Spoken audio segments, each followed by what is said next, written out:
Hello guys, welcome to anime Telugu world. ఇవాళ మన anime వచ్చేసి వన్ పీస్లోని 4 ఎంప్రెస్ సాగాలోని ఫైనల్ ఆర్క్ లెవెల్ ఆర్క్ అయితే ఎక్స్ప్లెయిన్ చేసుకుందాం. అంతకన్నా ముందు please like, share, subscribe and comment చేయండి. ప్రీవియస్ ఎపిసోడ్స్లో లూఫీ వాళ్ళు అయితే బిగ్ మామ్ నుండి తప్పించుకున్నారు అండ్ మనం రెడ్ హెయిర్ షాంక్స్ని చూస్తాము అండ్ అతను ఒక న్యూస్ పేపర్ చూస్తూ నవ్వుకుంటాడు. కట్ చేస్తే సన్నీ షిప్ దగ్గరకు వస్తాం. ఫైనలీ లూఫీ అయితే ఫుడ్ కోసం పైకి లేస్తాడు. అప్పుడే లూఫీ హ్యాట్ నుంచి ఒక క్యాన్ కింద పడుతుంది. అది ఏమిటో కాదు, గెర్మా 66 పవర్ క్యాన్ నెంబర్ 3. అది చూసి చాపర్ అండ్ లూఫీ కూడా ఎగ్జైట్ అవుతారు అండ్ చాపర్ లూఫీకి ఆ క్యాన్ ఏమిటో ఎక్స్ప్లెయిన్ చేస్తాడు. అది విన్నాక లూఫీ ఎగ్జైట్మెంట్ డబుల్ అవుతుంది. ఇంతలో సాంజీ వచ్చి దాన్ని పడేస్తా అంటాడు. చాపర్ అండ్ లూఫీ వాళ్ళు దాన్ని నువ్వు యూజ్ చేయని అంటారు. సాంజీ వినడు. నాకు గెర్మా 66 అంటే నచ్చదు, వాళ్ళ సైన్స్ నాకు అస్సలు నచ్చదు అని అంటాడు. నువ్వు యూజ్ చేయకపోతే మేము యూజ్ చేస్తామని చాపర్ అండ్ లూఫీ వాళ్ళు చాలా ఎగ్జైటెడ్ గా అంటారు. ఇంతలో బ్రూక్ వచ్చి ఇంతకీ అది లూఫీ పాకెట్ లోకి ఎలా వచ్చింది అని అడుగుతాడు. ఇది నీజీ పని అయ్యుంటుంది అని సాంజీ అంటాడు. నాకు దీన్ని యూజ్ చేసి స్ట్రాంగ్ అవ్వాలని లేదు అని సాంజీ అంటే ఇది కూడా ఒక హ్యూమన్ సైన్స్నేగా అని చాపర్ వాళ్ళు అంటారు. ఎందుకు మీకు కావాలి అనుకుంటున్నారు అని సాంజీ అంటే ఆ రైట్ షూట్స్ యూజ్ చేసి షూట్ బీమ్స్ చేయాలని అనుకుంటున్నాము అని అంటాడు. మీరేమన్నా చిన్నపిల్లలా అని సాంజీ అరుస్తాడు.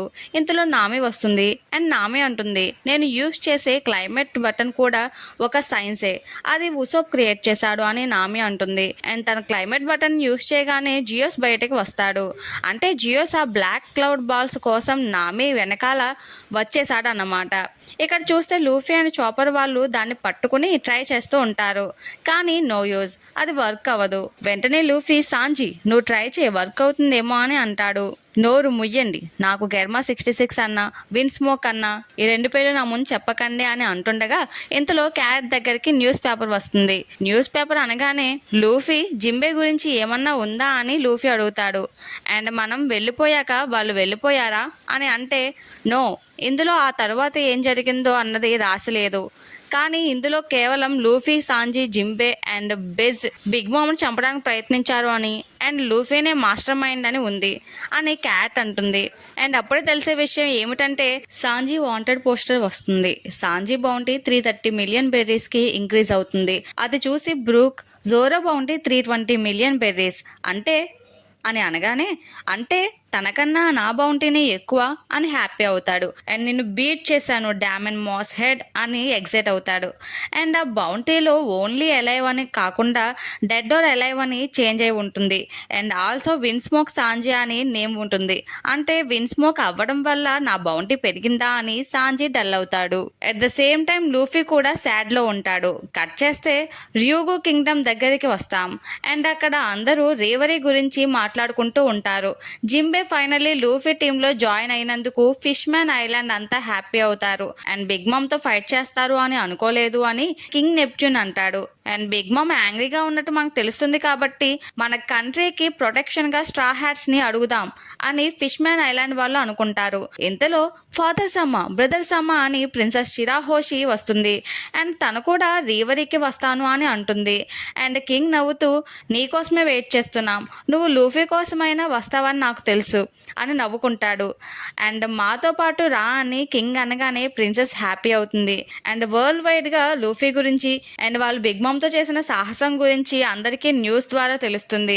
The emperor of the sea Big Mom ఒక యంగ్ పైలట్ తన పళ్ళు చూపించాడు అని వరల్డ్ మొత్తం ఎగ్జైటెడ్ అవుతుంది. అండ్ ఆ ఆర్టికల్ చెప్పేది ఏమిటంటే straw Hat Luffy already 7 powerful pilots group తన కింద ఉన్నారు అని అండ్ మోర్ దెన్ 500 సబార్డినేట్స్ తనని గ్రేట్ కెప్టెన్ గా చేశారు అని, తను కేవలం ఏస్ బ్రదర్ మాత్రమే కాదు రెవల్యూషనరీ ఆర్మీలో నెంబర్ 2 అయిన సాబోకి కూడా బ్రదర్ అని, అతను వెంటనే బలమైన కోరికతో ఈవెల్ ఆర్మీ గెర్మా 66 ని and Sun Pirates and Fire Tank Pirates కు అండ్ మిగతా వాళ్ళకి కూడా లీడర్ గా ఉన్నాడు అని, తన బ్రెయిన్ చాలా గొప్పగా క్వీన్ కోర్ట్ నే చాలా క్యాలిక్యులేటెడ్ గా ప్లాన్ చేసి డిస్ట్రాయ్ చేశాడు అని, అండ్ అతను 800 మిలియన్ అండ్ బిలియన్ ఆఫీసర్స్ ని కూడా పడగొట్టగల సమర్థుడు అని, అతని గురించి గొప్ప కాదు కానీ స్ట్రా హ్యాట్ లూఫీ బ్యాటిల్ నేవీని గెలిచాడు అని అండ్ సముద్రపు 5వ ఎంపరర్ వెలుగులోకి వచ్చాడు అని ఈ ఆర్టికల్ క్లోజ్ చేశారు. ఇది చూసి నేవీ హెడ్ క్వార్టర్స్ లోని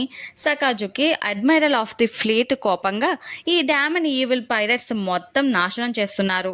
నేను ఫ్లీట్ అడ్మిరల్గా ఉన్నంత వరకు తన దారికి అడ్డుపడుతూనే ఉంటాను అని సకాజుకి అంటాడు. ఫిఫ్త్ ఎంపరర్గా లూఫీ పేరు వినబడడం వల్ల షాంక్స్ నవ్వుతాడు. ఇక్కడ చూస్తే లూఫీ ఏడుస్తూ ఉంటాడు. ఎందుకురా ఏడుస్తున్నాడు అనుకుంటే లూఫీ బౌంటీ తగ్గింది అంట. 150 మిలియన్ బెర్రీలు అయ్యాయి అని బాధపడుతూ ఉంటాడు మన లూఫీ. ఇది విని అందరూ షాక్ అవుతారు. అదేమిటి 2 ఇయర్స్ బ్యాక్ బౌంటీ కన్నా ఇది చాలా తగ్గింది అని చాపర్ అంటే ఇది పాసిబుల్లేనా? నువ్వేమైనా బ్యాట్ చేసావా అని బ్రూక్ అంటాడు.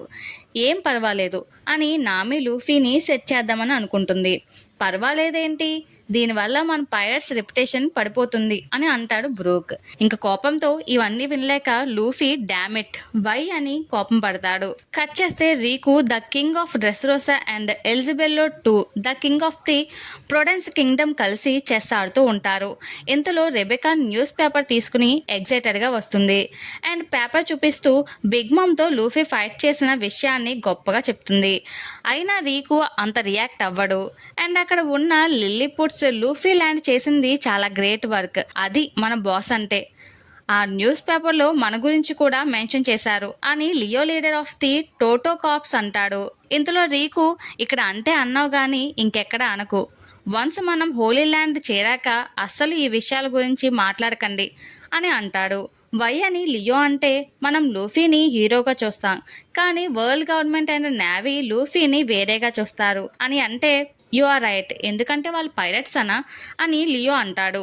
పైరట్స్ అని మాత్రమే కాదు, కమింగ్ డేస్లో అతన్ని ఒక డేంజరస్ మ్యాన్గా అనుకోవాలి అని రీకు బదులిస్తాడు. ఇంతలో రెబెకా ఈ విషయం వియోలా సాన్కి చెప్తా అని పరుగులు తీస్తుంది. వియోలా సాన్ లూసీ గురించి విన్నారా అని అంటే ఎస్, కానీ అతను ఇక్కడి నుంచి వెళ్ళి 1 మంత్ అయ్యింది, కానీ అతను ఏదో గొప్పగానే చేసి ఉంటాడు అని వియోలా అంటుంది. ఇక్కడ చూస్తే ఎవరో దూరం నుంచి దొంగలు రెబెకా ఉన్న షిప్ని చూస్తూ ఉంటారు. వాళ్ళని కిడ్నాప్ చేయడానికి, రాయల్ ఫ్యామిలీస్ని కిడ్నాప్ చేసి వాళ్ళ నుంచి మనీ తీసుకోవాలి అని వాళ్ళ ప్లాన్.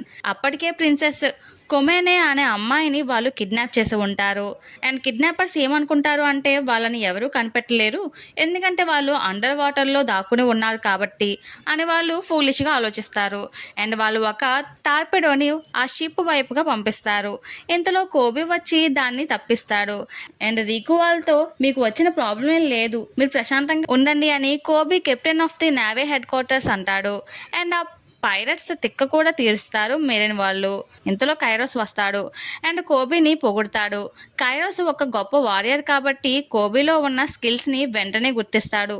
కోబీ తన కెన్బోన్షుకు హాకీని ఉపయోగించి చాలా దూరంలో ఉన్న టార్పెడోని ముందే డిటెక్ట్ చేస్తాడు. ఇది చూసి కైరోస్ చాలా ఇంప్రెస్ అవుతాడు.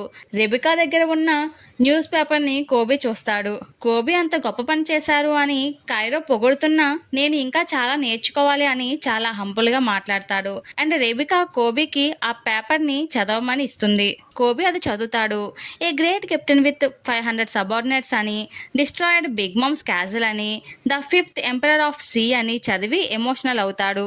లూఫీ సాన్ ఎంత కూల్గా ఉన్నారు, అతను ఇంకా ముందుకు వెళ్తున్నారు అని ఎమోషనల్ అవుతాడు అండ్ కోబీ తన ఫ్లాష్ బ్యాక్లోకి వెళ్తాడు. కోబీ లూఫీని ఎలా మీట్ అయ్యాడు, ఎలా ధైర్యం తెచ్చుకున్నాడు అవన్నీ గుర్తు చేసుకుంటాడు. అలా లూఫీకి సెండ్ ఆఫ్ చెప్పిన సంగతులు గుర్తు చేసుకుని కోబీ ఏడుస్తూ ఉంటాడు అండ్ కోబీ వెళ్ళిపోదాం అనుకుంటే ఇంతలో రెబెకా ఆపి నీకు లూసీ అంటే ఇష్టమా కోబీకున్ అని అడుగుతుంది. కోబీ కంగారు పడుతూ నో, లూఫీ మా ఎనిమి అని తడబడుతూ అంటాడు. అయినా రెబికా వినదు. మీరు న్యూస్ చదువుతున్నప్పుడు నువ్వు హ్యాపీగా ఫీల్ అవ్వడం నేను చూశాను, మాతో మాట్లాడు అని కోబీని ఇబ్బంది పెడుతుంది. ఇక్కడ చూస్తే కైడో చాలా కోపంగా ఉంటాడు. ఆ చెత్త వెధవలు నా ఇంపార్టెంట్ స్మైల్ ట్రేడ్ని నాశనం చేశారు అని న్యూస్ పేపర్ చూస్తూ కోపం పడతాడు అండ్ అదే టైంలో బిగ్ మామ్ కూడా కోపం పడుతుంది. తను గెలిచాడా? నేను ఎప్పుడు ఓడిపోయాను, ఎలా అని బిగ్ మామ్ కోపం పడుతుంటే నాకు ఖచ్చితంగా తెలుసు, ఈ ఆర్టికల్ అతనే రాయించి ఉంటాడు మామ అని ఓర్ అంటాడు. బిగ్ మామ్ కోపంగా మీకు ఒక లెసన్ నేర్పిస్తాను స్ట్రా హ్యాట్ లూఫీ అని కోపంతో రగిలిపోతూ ఉంటుంది. I will pay you back straw hat అని కోపంగా అరుస్తుంది. కట్ చేస్తే లూఫీ దగ్గరికి వస్తాం. లూఫీని వాళ్ళ టీం అంతా ఓదార్చడానికి ట్రై చేస్తుంది. ఇంతలో బ్రూక్ ఆ వాంటెడ్ పోస్టర్ని చూసి వెయిట్ ఏ మినిట్ అని 100,000, 1 million, 10 మిలియన్ అని కౌంట్ చేస్తూ నీ బౌంటీ 1.5 బిలియన్ బెర్రీస్ అని చెప్తాడు. ఆ మాటకి అందరూ షాక్ అవుతారు. కట్ చేస్తే స్టోరీ లులీషియా కింగ్డమ్ అనే ద్వీపంలో మొదలవుతుంది. ఆ రాజ్యానికి చెందిన రాజు మరియు సైన్యం రీవరీ సమావేశం కోసం మారిజోయస్కు వెళ్తారు. అదే అదునుగా భావించి పింక్ బియర్డ్ పైరట్స్ నాయకుడైన పీచీ బియర్డ్ ఆ రాజ్యంపై దాడి చేస్తాడు. అతను బ్లాక్ బియర్డ్ పేరు చెప్పుకుంటూ బీభత్సం సృష్టిస్తాడు. ప్రజలు ప్రాణభయంతో వణికిపోతుంటారు. మెరిన్ ఆర్మీ వచ్చి వాళ్ళని కాపాడదామనుకున్నా ఈ పైరట్స్ ఆ మెరిన్ మీద కూడా అటాక్ చేస్తారు అండ్ మెరిన్ షిప్ ని కూడా డిస్ట్రాయ్ చేస్తారు అండ్ ప్రజలను బెదిరించి వాళ్ళ దగ్గర నుంచి మనీ లాక్కుంటారు. అండ్ అప్పుడే ఒక అమ్మాయి భయపడుతూ వాళ్ళ నుంచి పారిపోతుంది. పీచీ బియర్ చూసి ఆ అమ్మాయిని పట్టుకుంటాడు. ఆ అమ్మాయి పాల సీసాను లాక్కుంటాడు. ఇది పిల్లల కోసం, అది తిరిగి ఇచ్చేయండి అని అన్నా తిరిగి ఇవ్వడు పీచీ బియర్డ్. పైగా నాకు మనీ కావాలి ఇవ్వు అని అడుగుతాడు. మా దగ్గర ఎటువంటి మనీ లేవు, ఎందుకంటే హెవెన్లీ ట్రిబ్యూట్ అని మేము ప్రతిరోజు సెలెస్టియల్ డ్రాగన్స్ కింగ్స్కి పే చేస్తాం. ఒకవేళ పే చేయకపోతే మమ్మల్ని చంపేస్తారు అని ఆ అమ్మాయి అంటుంది. వెంటనే peachy beard all right, hey guys, వాళ్ళు హెవెన్లీ ట్రిబ్యూట్ని దాచుతున్నారు, సర్చ్ చేయండి అని చెప్తాడు. పాపం ప్రజలు జనాలను నీ ట్రిబ్యూట్ ఏది అని కొడతారు. ఇంతలో రెవల్యూషనరీ ఆర్మీకి చెందిన 4 ముఖ్యమైన కమాండర్లు పరిచయం అవుతారు. వీరు అక్కడి ప్రజలను కాపాడడానికి వస్తారు. బెలోబెట్టి, ఈమెకు కోబు కోబు నోమి అనే డెవిల్ ఫ్రూట్ శక్తి ఉంది. ఈమె తన జెండాను ఊపి ప్రజల్లో ధైర్యాన్ని, పోరాడే శక్తిని నింపుతుంది. మోర్లే, ఇతను ఒక జైంట్. ఇతను ఒక మినీ స్కర్ట్ వేసుకుని విచిత్రంగా ఉంటాడు. తన వద్ద ఉన్న పెద్ద త్రిశూలంతో నేలను జున్ను ముక్క గడ్డలా మార్చగలడు. లిండ్ బార్గ్, ఇతను ఒక శాస్త్రవేత్త, మింక్ ట్రైబ్ అన్నమాట. ఇతను తయారు చేసిన వింత ఆయుధాలతో శత్రువులను గడగడలాడిస్తాడు. కరాసు, ఇతను కాకుల గుంపుగా మారి శత్రువుల ఆయుధాలను లాగేసుకుంటాడు. వీళ్ళు ఒక్కొక్కరు ఒక్కోలా ఎంట్రీ ఇస్తూ ఉంటారు. వీళ్ళ ఎంట్రీకి పీచీ బియర్డ్కి మైండ్ బ్లాక్ అయిపోతుంది అండ్ వాళ్ళు రెవల్యూషనరీ ఆర్మీ అని తెలియగానే భయంతో వణికిపోతాడు పీచీ బియర్డ్. అలా ఆ 4 కలిసి ఆ ప్రజలను కాపాడతారు. కట్ చేస్తే స్ట్రా హ్యాట్ లూఫీని చూస్తే లూఫీ నామీని అడుగుతాడు, నామీ, రెవల్యూషనరీ ఆర్మీ గురించి ఏమన్నా తెలిసిందా అని. నామీ న్యూస్ పేపర్లో చూస్తుంది. వరల్డ్ గవర్నమెంట్ని డౌన్ చేయడం కోసమే ఈ మిస్టీరియస్ ఆర్గనైజేషన్ స్టార్ట్ అయింది అని, వాళ్ళ గోల్ కేవలం ఇబ్బంది పడుతున్న ప్రజలను రక్షించడమే అని, ముఖ్యంగా వరల్డ్ గవర్నమెంట్లో భాగమైన సెలెస్టియల్ డ్రాగన్స్ నుంచి కాపాడమే అని మనకు తెలుస్తుంది. రెవల్యూషనరీ ఆర్మీ లీడర్ ఎవరో కాదు, Straw Hat Luffy father the Monkey D Dragon అని, అందులో భాగమైన the chief staff of the revolutionary army Sabo అని మనకు తెలుస్తుంది. అండ్ నామి పేపర్ చూసి రెవల్యూషనరీ ఆర్మీ గురించి ఏమీ రాలేదు ఆర్టికల్లో అని చెప్తుంది. లూఫీ సముద్రం వైపు చూస్తూ సాబో అని తన గురించి ఆలోచిస్తుంటాడు. ఇక్కడ చూస్తే రెవల్యూషనరీ ఆర్మీ అడవిలోంచి వెళ్తూ ఉంటారు. నాకు తెలిసి మన టాప్ ఆఫీసర్స్ మీటింగ్ ప్రాబ్లం లేకుండా స్టార్ట్ చేయొచ్చేమో అని కోలా అంటే, అవును, ఇది రైట్ డెసిషన్, మన జనరల్ హెడ్ క్వార్టర్స్ని తిరిగి స్టార్ట్ చేయడానికి అని డ్రాగన్ అంటాడు. ఇంతలో రెవల్యూషనరీ ఆర్మీ కామబక్క కింగ్డమ్కి చేరుకుంటారు అండ్ ఇవాంకాని కలుస్తారు. మీకు నచ్చినట్టు ఇక్కడ ఉండొచ్చు అని చెప్పి ఇవాంకా అంటుంది. ఇంతకీ సాబో ఏడి అని డ్రాగన్ అంటే, అడిగో అని చూపిస్తుంది. సాబో పడుకుని లూఫీ ఉన్న ఆర్టికల్ని చదువుతూ నవ్వుతాడు అండ్ రాబోయే అప్కమింగ్ రేవరీలో సెలాస్టియల్ డ్రాగన్స్ మీద అటాక్ చేయాలని రెవల్యూషనరీ ఆర్మీ డిసైడ్ అవుతుంది. పీచీ బియర్డ్స్ దాడి చేస్తుంటే ప్రజలు రెవల్యూషనరీ ఆర్మీని కాపాడమని వేడుకుంటుంది. కానీ బెట్టి వారిలో మేము మిమ్మల్ని కాపాడము, మిమ్మల్ని మీరు కాపాడుకోవడానికి మేము సహాయం చేస్తాం అని చెబుతుంది. ఆమె తన కోబునోమి శక్తితో జెండాను గాలిలో ఊపుతుంది. వెంటనే ప్రజల్లో ఒక వింతైన మార్పు వస్తుంది. భయంతో వణికిపోయే సాధారణ వ్యక్తులు కూడా ఒక్కసారిగా ధైర్యవంతులుగా మారిపోతారు. వారి కండరాలు ఉబ్బుతాయి, కళ్ళల్లో నిప్పు కనిపిస్తుంది. చిన్నపిల్లలు, ముసలివారు కూడా కర్రలు, గరిటెలు పట్టుకుని పైరట్స్ పై తిరగబడతారు. బెట్టి ఇచ్చిన స్ఫూర్తితో ప్రజల్లో ఆ పైరట్లను తరిమి కొడతారు. చివరిగా బెట్టి వారికి రెవల్యూషనరీ ఆర్మీ కాంటాక్ట్ నెంబర్ ఇచ్చి ఆ పైరట్స్ మీద ఉన్న రివార్డ్ డబ్బును ప్రజలే ఉంచుకోమని చెప్పి అక్కడి నుంచి వెళ్ళిపోతుంది. ఈ నేవీ హెడ్ క్వార్టర్స్ ని లీడ్ చేసేది new admiral of the fleet Sakazuki. 2 years ago జరిగిన Paramount war navy headquarters and white beard pirates మధ్య జరిగింది కదా. మెరిన్ ఫోర్ట్ బ్యాటిల్ గ్రౌండ్ గా మారింది and new fort of justice ని entrance of the new world లో ఉంది. అదే new marine fort navy. New world లోకి వెళ్లే వాళ్ళు అందరూ ఈ న్యూ మెరిన్ వరల్డ్ ని దాటి వెళ్ళాలి. అంటే సకాజుకీని దాటి వెళ్ళాలి. ఫ్లీట్ అడ్మిరల్ అకేను తీవ్రమైన కోపంలో ఉంటారు. లూఫీ 1.5 బిలియన్లు రివార్డ్ సాధించి పత్రికలు ప్రచారం పొందడం అతనికి అస్సలు నచ్చదు. అదే సమయంలో అడ్మిరల్ ఫుజితోరా మారిజోయస్ సరిహద్దులకు చేరుకున్నాడని అకేనోకి తెలుస్తుంది. గతంలో డ్రెసరోసాలో లూఫీని పట్టుకోకుండా వదిలేసినందుకు, లూఫీ అండ్ లాల తలలు తీసుకురాకుండా ఏ మెరైన్ బేస్లోనూ అడుగు పెట్టొద్దు అని అకేనో ఆర్డర్ వేసి ఉంటాడు. కానీ ఫుజితోరా అది పట్టించుకోకుండా రావడంతో అకేను నావే మీద అరుస్తాడు. ఫుజితోరా చాలా ప్రశాంతంగా సమాధానమిస్తూ తన ప్లాన్ తను అమలు చేస్తానని చెబుతాడు అకేనోకి. అప్పుడే అకేనోకి గోల్డెన్ రోజర్ గుర్తుకు వస్తాడు. యుద్ధంలో అకేను ఎంత భయంకరంగా పోరాడాడో చూపిస్తాడు. తన లావా శక్తులతో వైట్ బియర్డ్ పైరట్స్ను ఎలా గడగడలాడించాడో కనిపిస్తుంది. లూఫీ కళ్ళ ముందే ఏస్ను అకేను చంపడం, ఆ తర్వాత లూహీ స్పృహ కోల్పోవడం వంటి హృదయ విదారక సీన్లు మళ్ళీ వస్తాయి. వన్ పీస్ నిజంగా ఉందని వైట్ బియర్డ్ చెప్పి గట్టిగా అరచి చనిపోయే సీన్ మళ్ళీ మనకు కనిపిస్తుంది. అకేను ఈ జ్ఞాపకాలను తలుచుకుంటూ లూఫీని అప్పుడే చంపేసి ఉంటే బాగుండేది అని అనుకుంటాడు. ఫిష్మ్యాన్ ఐలాండ్ నుండి కింగ్ నెప్ట్యూన్ మరియు షీరాహోషి మారిజోయస్కు చేరుకుంటారు. లూఫీ తాత మెరైన్ హీరో గార్ప్ ఫిష్మ్యాన్ రాజకుటుంబానికి రక్షణగా మారిజోయస్ వరకు వస్తాడు. అక్కడి అందరినీ చూసి మనుషులు వీళ్లను గొప్పగా భావించడం చూసి వాళ్ళు కూడా హ్యాపీ అవుతారు. మనం కొత్త మెరైన్ అడ్మిరల్ గ్రీన్ బుల్ గొంతును మొదటిసారిగా వింటాం. అతను మారిజోయస్లో అడ్మిరల్ ఫుజితోరాతో మాట్లాడుతూ ఉంటాడు. అతని ముఖం పూర్తిగా చూపించకపోయినా అతని వ్యక్తిత్వం గురించి కొన్ని విషయాలు తెలుస్తాయి. అతను గత 3 సంవత్సరాలుగా ఏమీ తినలేదని చెప్తాడు. ఇది అతని శక్తికి సంబంధించిన రహస్యం అనుకుంటా. ఫుజితోరా వార్లార్డ్స్ షిచిబుకై వ్యవస్థను రద్దు చేయాలనుకుంటున్న ప్లాన్ గురించి వీరిద్దరు చర్చించుకుంటారు.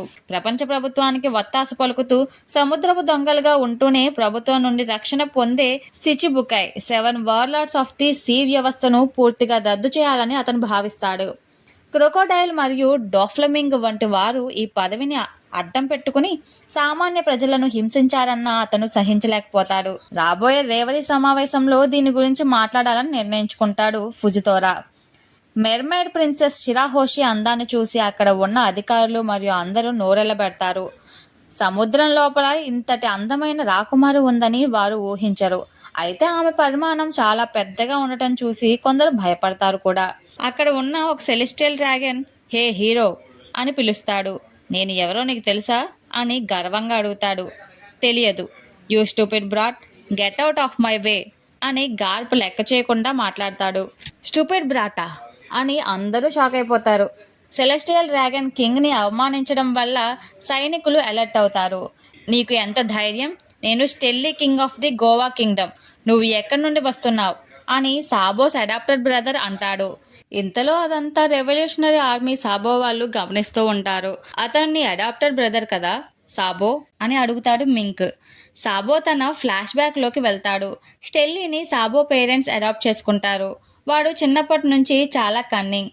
రాయల్టీని తను పొందాలి అని సాబో పేరెంట్స్కి దగ్గరవుతాడు. అండ్ ఇజంటాయినెట్ అనే ప్రిన్సెస్ని కూడా మ్యారేజ్ చేసుకుంటాడు. ఆ తర్వాత మిస్టీరియస్గా గోవా కింగ్ చనిపోవడం వలన స్టెల్లీ కింగ్ అవుతాడు.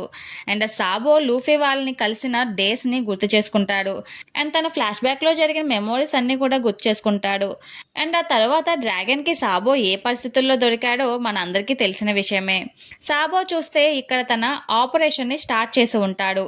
సాబో మారిజోయస్లోకి రహస్యంగా ప్రవేశించి అతను ఆ దేశపు సైనికుడి వేషం వేసుకుని రేవరి సమావేశానికి వచ్చే రాజుల రక్షణ దళంలో కలిసిపోతాడు.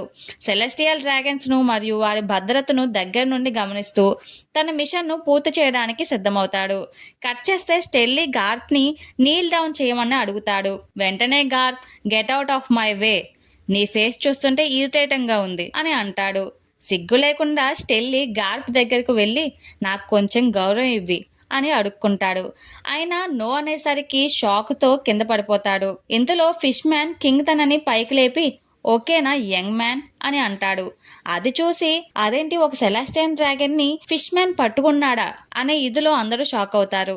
ఇక్కడ చూస్తే షిరాహోషి ఫస్ట్ టైం సన్ని చూసి చాలా ఎగ్జైట్ అవుతుంది. అండ్ రెవల్యూషనరీ ఆర్మీ అయితే అక్కడ ఇన్సిడెంట్ ని గమనిస్తూ ఉంటారు. కరాసు ఏమో కాకులుగా, సాబో ఏమో సైనికుడిగా ఉంటూ గమనిస్తూ ఉంటారు. Finally fish man king and Shirahoshi అయితే మారిజోయస్ లోకి చేరుకుంటారు అండ్ ఒక ట్రావెలేటర్ ని ఎక్కుతారు. ఇంతలో షిరాహోషి బ్రదర్, రా మనం మామూలుగా నడిచి వెళ్దాం, నీకు ఫారెస్ట్ ని చూడాలని ఉందిగా అని అంటాడు. సౌండ్ గుడ్ బ్రదర్ సామా అని షిరాహోషి వెళ్తుంది. అలా అందరూ వెళ్తారు. షిరాహోషి బ్రదర్ కి సంథింగ్ ఈజ్ రాంగ్ ఈ ట్రావెలేటర్ లో ఉంది అని అనుమానిస్తాడు. నిజంగానే ఆ ట్రావెలేటర్ లో ఏదో దారుణమైన దృశ్యాలు జరుగుతున్నాయి. ఆ ట్రావెలేటర్ రన్ చేయడానికి హ్యూమన్ ని యూజ్ చేస్తున్నారు. అక్కడ వాళ్ళ ఫీలింగ్స్ ఎలా ఉంటున్నాయి అంటే save me or kill me అనే ఫీల్లో ఉంటున్నారు. అలా హింస పెడుతున్నారు అక్కడ ప్రజల్ని. ఇంతలో సెయింట్ బార్లెస్ అనే క్రూరమైన సెలెస్టియల్ డ్రాగన్ షీరాహోషిని చూస్తుంటాడు. అతను షీరాహోషి అందాన్ని చూసి ఆమెను తన బానిసగా చేసుకోవాలని ప్లాన్ చేస్తాడు. అండ్ ఇక్కడ చూస్తే మారిజోయస్ లో అందరూ ఎంజాయ్ చేస్తూ ఉంటారు. అండ్ అప్పుడే షీరాహోషికి నా సన్ ని మ్యారేజ్ చేసుకుంటావా అనే ఆఫర్స్ వస్తుంటాయి. అలా అక్కడ ఉండే చాలా మంది రాయల్ ఫ్యామిలీస్ షిరాహోషికి మ్యారేజ్ ఆఫర్స్ అనేవి ఇస్తూనే ఉంటారు. షిరాహోషి భయపడుతూనే అండ్ మీరెవరు నా టైప్ కాదు అని చెప్పేస్తుంది. అండ్ ఇక్కడ చూస్తే రిబికా అండ్ వివి ఆ అందమైన తోటలో కలుసుకుంటారు. డ్రెస్రోసా నుంచి వచ్చిన రాజకుమార్ రెబెకా మరియు మరుగుజ్జు తెగకు చెందిన లియో కూడా అక్కడే ఉంటాడు. వారు కూడా లూఫీ గురించి గొప్పగా చెప్తారు. ఈ రాజకుమార్తెలందరూ కలిసి లూఫీ ఫ్యాన్ క్లబ్ గా మారిపోతారు. వివి తన పాత జ్ఞాపకాలను వివరిస్తుంది. Luffy and straw hats crew అంతా కలిసి ఆలబాస్టాను క్రొకోడైల్ నుంచి ఎలా కాపాడారో చూపిస్తారు. అలా వివి తన మెమోరీస్ ని రెబికాకి చెప్తుంది. అండ్ ఆ స్టోరీ విని రెబికా కూడా ఎమోషనల్ అవుతుంది. ఇంతలో షిరాహోషి కూడా సడన్ గా వచ్చి మీరు లూఫీ గురించి మాట్లాడుకుంటున్నారా అని అంటుంది. వివి అండ్ రెబికా ఫస్ట్ తన ఆకారం చూసి భయపడిన తరువాత వాళ్ళే ఫిష్మెన్ ఐలాండ్ మెర్మైడ్ ప్రిన్సెస్ షిరాహోషి అని గుర్తించి తనతో ఫ్రీగా మాట్లాడతారు. అండ్ వీళ్ళంతా కలిసి లూఫీ గురించి మాట్లాడుకుంటూ ఉంటారు. మ్యారిజోయస్ ప్యాలెస్ దగ్గర వివి, రెబికా, షిరాహోషి అండ్ లియో అందరూ కలిసి లూఫీ గురించి అండ్ లూఫీ అలవాట్ల గురించి మాట్లాడుకుంటూ ఉంటారు. అక్కడికి సాయి కూడా వస్తాడు. ఇతను లూఫీ గ్రాండ్ ఫ్లీట్ సభ్యుడు. వీరంతా కలిసి లూఫీకి వాళ్ళ మద్దతు తెలుపుతారు. పాత శత్రువు వాపోల్ కూడా అక్కడికి వచ్చి వివిని ఎగతాళి చేయడానికి ప్రయత్నిస్తాడు. కానీ అప్పుడే డ్రమ్ ఐలాండ్ నుండి వచ్చిన డాక్టర్ కురేహా అండ్ కింగ్ డాల్టన్ అక్కడికి వస్తారు. ఆమె తనదైన స్టైల్లో వాపోల్ను అక్కడి నుండి తరిమేస్తుంది. అండ్ వివి ఫ్లాష్ బ్యాక్లోకి వెళ్ళగా నామి హెల్త్ బాగోక డాల్టన్ను హెల్ప్ అడగడం, వాళ్ళు హెల్ప్ చేయడం అండ్ చాపర్ పరిచయం అండ్ లూఫీ మరియు అతని టీం డ్రమ్ ఐలాండ్ను వాపోల్ నుండి ఎలా కాపాడారో చూపిస్తాడు. ముఖ్యంగా చాపర్ స్ట్రా హ్యాట్ టీంను ఎలా చేరాడో, లూఫీ అతన్ని ఎలా ఆహ్వానించాడో గుర్తు చేసుకుంటారు. సీన్ కట్ చేస్తే అండర్ వాటర్ జైల్ అయిన ఇంపిల్ డౌన్ లో లెవెల్ 6 లో బంధించబడిన డాఫ్లమింగ్ కనిపిస్తాడు. మెరెల్ అతన్ని చంపడానికి చూస్తున్నారని అతను నవ్వుతూ మొగెల్లాంతో చెప్తాడు. డాఫ్లమింగో ఒక కీలకమైన మాట అంటాడు. మ్యారిజోయస్ ప్యాలెస్ లోపల ఒక భయంకరమైన నిధి దాగి ఉందని, అది బయటకు తెలిస్తే ప్రపంచమే తలకిందులు అవుతుంది అని చెప్తాడు. ఇక్కడే అతిపెద్ద ట్విస్ట్ వస్తుంది. పవిత్రమైన భూమి మారిజోయస్ లోపల ఒక అతి శీతలంగా ఉండే రహస్య గది ఉంటుంది. అక్కడ ఒక వ్యక్తి ఒక గదిలోకి వెళ్తాడు. ఆ గదిలో లూఫీ వేసుకునే స్ట్రా హ్యాట్ లాంటిదే కానీ చాలా పెద్ద పరిమాణంలో ఉన్న ఒక స్ట్రా హ్యాట్ భద్రపరిచి ఉంటుంది. ఆ వ్యక్తి చేతిలో లూఫీ యొక్క వాంటెడ్ పోస్టర్ ఉంటుంది. లూఫీకి ఆ భారీ హ్యాట్ కు మధ్య ఉన్న సంబంధం ఏంటి అనేది ఒక పెద్ద మిస్టరీగా ఉంటుంది. ఇక్కడ చూస్తే స్టెల్లీని ఒక ఎంటీ థ్రోన్ కి ప్రే చేయమని ఒక స్వార్డ్ తో అక్కడికి తీసుకువెళ్తారు. ఆ ఎంటీ థ్రోన్ లో స్టెల్లీని కూర్చోబెడతారు అనుకుంటాడు. కానీ తన ఊహ నిజం కాదు. అది ఒక ఎంటీ థ్రోన్. దాని మీద ఎవరు కూర్చోడానికి ఎలో ఉండదు. అండ్ ఆ ఎంటీ థ్రోన్ రాయల్టీకి సింబల్. అక్కడ ఉన్న ఏ దేశస్తులు కూడా దాని మీద అధికారం చెలాయించలేరు. అక్కడ ఉన్న ఏ కంట్రీస్ కూడా డిక్టేటర్స్ కాదు, అందరూ కూడా సమానమే అని చెప్పి ఆ థ్రోన్ నిరూపిస్తుందన్నమాట. నేను ఆ థ్రోన్ మీద కూర్చుని కింగ్ అయిపోతా అని స్టెల్లీ చాలా ఫూలిష్ గా ఆలోచిస్తాడు. పేల్స్ గార్డెన్ లో రాజకుమార్తెలు మాట్లాడుకుంటూ ఉండగా సెలెస్టియల్ డ్రాగన్స్ అయిన సెయింట్ చార్లెస్ అక్కడికి వస్తాడు. అతను తన అహంకారంతో షిరాహోషిని తన బానిసగా మార్చుకోవడానికి చూస్తాడు. ఒక పెద్ద జెయింట్ సైజు గొలుసును ఆమె మెడకు వేయమని తన బానిసకు ఆదేశిస్తాడు.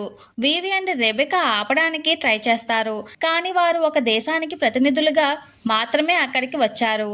అండ్ ఆ సెలెస్టియల్ డ్రాగన్స్ కి గార్డ్స్ గా ఉన్నది సిపిఓ వాళ్ళు వాళ్ళ గతంలో జరిగిన లూఫీతో జరిగిన ఫైట్ గుర్తు చేసుకుంటారు. సెలెస్టియల్ డ్రాగన్స్ ని ఎదిరిస్తే వారి దేశాలకే ముప్పు వస్తుంది.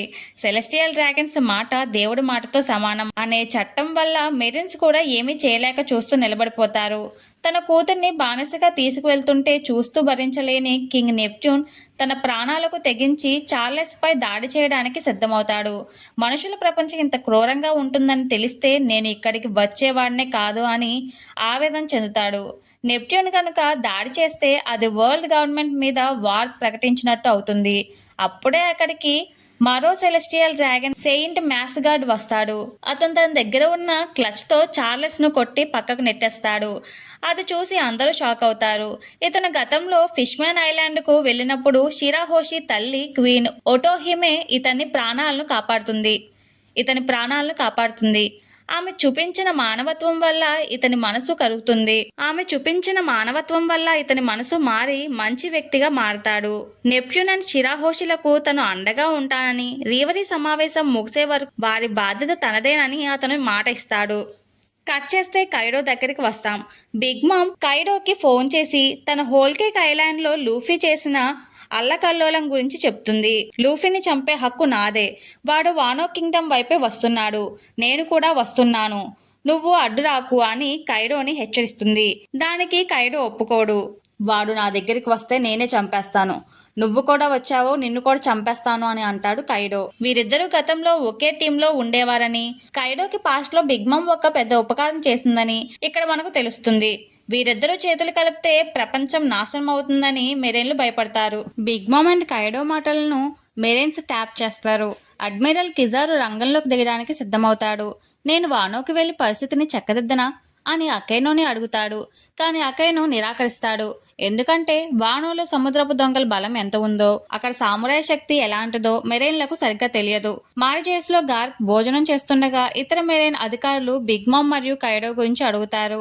అప్పుడు గార్ప్ రాక్స్ అనే పురాతన పైరట్ టీం గురించి ప్రస్తావిస్తాడు.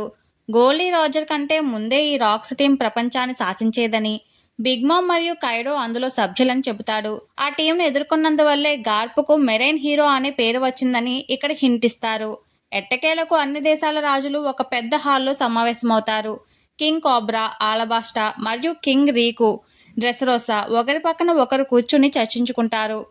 ప్రపంచం ఎదుర్కొంటున్న సమస్యలు, పైరట్స్ అరాచకాలు మరియు సిచిబుకే వ్యవస్థ రద్దు గురించి మాట్లాడడానికి సిద్ధమవుతారు. మారిజోయస్ కోట బయట సెలెస్టియల్ డ్రాగన్ అయిన సెయింట్ రోస్ట్వాల్డ్ చార్లెస్ తండ్రి కూమాపై స్వారీ చేస్తూ కనిపిస్తాడు.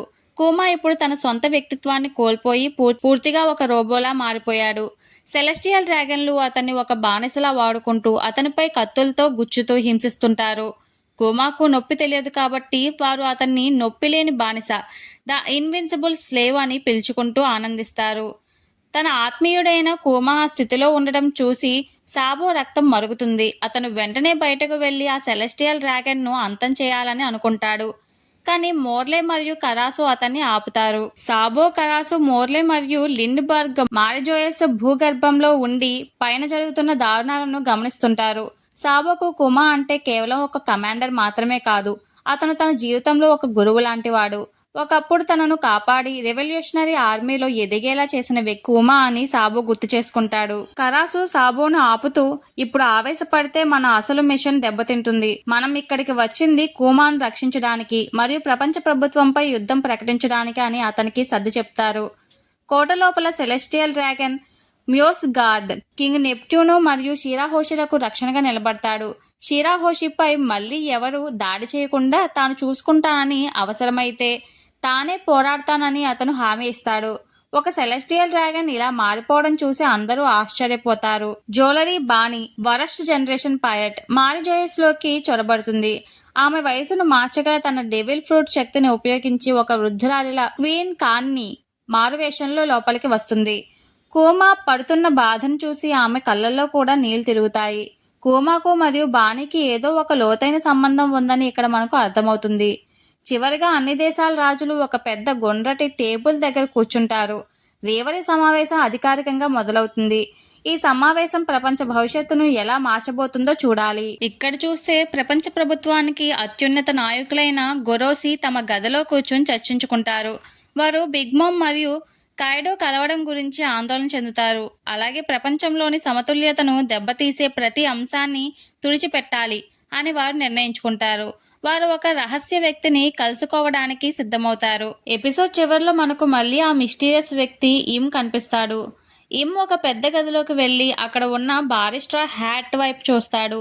ఆ తర్వాత ఇమ్ నేరుగా వెళ్ళి ఆ ఖాళీ సింహాసనం ఎంటీ థ్రోన్ మీద కూర్చుంటాడు. ప్రపంచం ఎవరికీ తెలియదని అనుకునే ఆ సింహాసనంపై ఇమ్ కూర్చోవడం చూసి గది వెలుపల ఉన్న 5 ఎల్డర్స్ అందరూ అతనికి సాష్టాంగ నమస్కారం చేస్తారు. నువ్వు ఈసారి ప్రపంచ చరిత్ర నుండి ఏ వ్యక్తిని తుడిచిపెట్టాలని అనుకుంటున్నావు అని ఇమ్ని వారు అడుగుతారు. అండ్ ఇక్కడ ట్విస్ట్ ఏంటంటే Im final target Luffy, Shirahoshi, black beard and మిగతా వాళ్ళని టార్గెట్ చేసి ఉంచుతాడు. కట్ చేస్తే నెకోమాముషిని చూస్తాం. నెకోమాముషి మరియు అతని బృందం ఒక చిన్న పేద గ్రామానికి చేరుకుంటారు. అది ఎడ్వర్డ్ న్యూగేట్, వైట్ బియర్డ్ పుట్టిన ఊరు. అక్కడ మార్కో ఒక డాక్టర్ గా ప్రజలకు సేవ చేస్తూ కనిపిస్తాడు. వైట్ బియర్డ్ తన సంపాదన అంతా రహస్యంగా ఈ గ్రామాభివృద్ధి కోసమే ఖర్చు చేసేవాడని మార్కో వివరిస్తాడు. వైట్ బియర్డ్ మరియు ఏస్ మరణం తర్వాత జరిగిన పేబ్యాక్ వార్, బ్లాక్ బియర్డ్ మీద చేసిన యుద్ధంలో ఓడిపోయిన మార్కో ఇప్పుడు ప్రశాంతంగా జీవిస్తున్నాడు.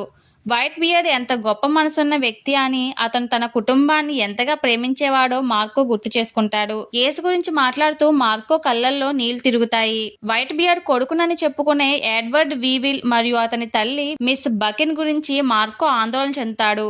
వారు వైట్ బియర్డ్ ఆస్తి కోసం వెతుకుతూ ఈ గ్రామంపై దాడి చేసే అవకాశం ఉందని మార్కో గ్రహిస్తాడు. అందుకే తను ఇక్కడి నుండి కదలలేనని, లూఫీకి సహాయం చేయడానికి వానోకు రాలేనని నెకోమాముషితో చెబుతాడు. మార్కో వానోకి రాలేనప్పటికీ నెకోమాముషి ద్వారా లూఫీకి ఒక ముఖ్యమైన సందేశాన్ని పంపిస్తాడు. నువ్వు వానోకి వెళ్తున్నావని తెలుసు, జాగ్రత్తగా ఉండు, నా తరపున నీకు శుభాకాంక్షలు అని చెప్తాడు. ఇంతకీ లూఫీ వాళ్ళు వానో కంట్రీకి వెళ్ళారా లేదా? ఈ రేవరీ సమావేశంలో ఏమేమి అద్భుతాలు జరిగాయి? సడన్ గా కనిపించిన ఈమో అనే ఆ వ్యక్తి ఎవరు? బిగ్ మామ్ అండ్ కైడో ఎలాంటి ఎత్తుగడలు వేస్తారు? లూఫీకి తోడుగా ఎవరెవరు వస్తున్నారు అనేవి నెక్స్ట్ ఎపిసోడ్ లో చూద్దాం. అంతవరకు please like, share, subscribe and comment చేయండి.